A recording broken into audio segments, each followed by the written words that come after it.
মোটামুটি মানে ছেলেটা একদম ক্যাবলা মতন, তো সেই ছেলেটা দেখতে হ্যান্ডসাম কিন্তু একটু ক্যাবলা মতন। তা ওই হাবড়া স্টেশনে গিয়ে মেলা, ওইখানে মেলা হচ্ছে, এখন এই টিটি দাঁড়িয়ে আছে। দাঁড়ানোর পরে একটা ছেলে মোটামুটি এই গেট দিয়ে বেরিয়ে যাচ্ছে। বেরোনোর পরে টিটি বলছে কি, ও দাদা টিকিটটা দেখে আপনাদের। এবার সেই তুতলা মানে তুতলা না, ও মানে ভালো হেঁটে যাচ্ছে। আসার পর বলছে কি, এ দাদা আমারে করছিস তুই? হ্যাঁ আপনাকে বলছি। কি করছিস দা? আরে তোমার টিকিটটা দেখি। এ দা আমি ওই গেছিলাম না, ওই মেলায় গেছিলাম, বুঝতে পারছিস? তা আমরা ওই অনেক জায়গায় কীর্তন মির্তন করে বেড়াইতো, বুঝলি দা, আমাকে লাগে না। টিটি তো অবাক, কি ভাষা বুঝলো ভাই, লাগে না মানে ওই টিটি আর একটা টিটিকে যাচ্ছে। দীপঙ্কর দা এদিকে আছো। বলছে কি ভাই কি বলছো?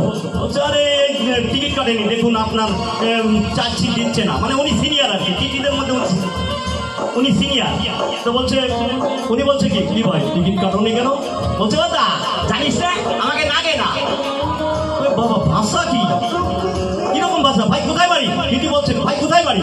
বলছে দা জানিস না আমাকে বাড়ি হেলেন্সা, হেলেন্সা বাড়ি, বুঝলি দা, আমাকে হেলেন্সায়। হেলেন্সা বাড়ি, ঠিক আছে টিকিটটা দাও। ও দা আমরা ওই বুঝিস তো মানে কীর্তন মির্তন করে বেড়াই, মানে আমাকে লাগে না, বুঝলি দা। টিটি তো অবাক হয়ে গেছে, তখন ওর দিকে বারবার তাকাচ্ছে। ভাই কিরকম ভাষায় কথা বলছো তুমি? হেলেন্সা কোথায় বাড়ি?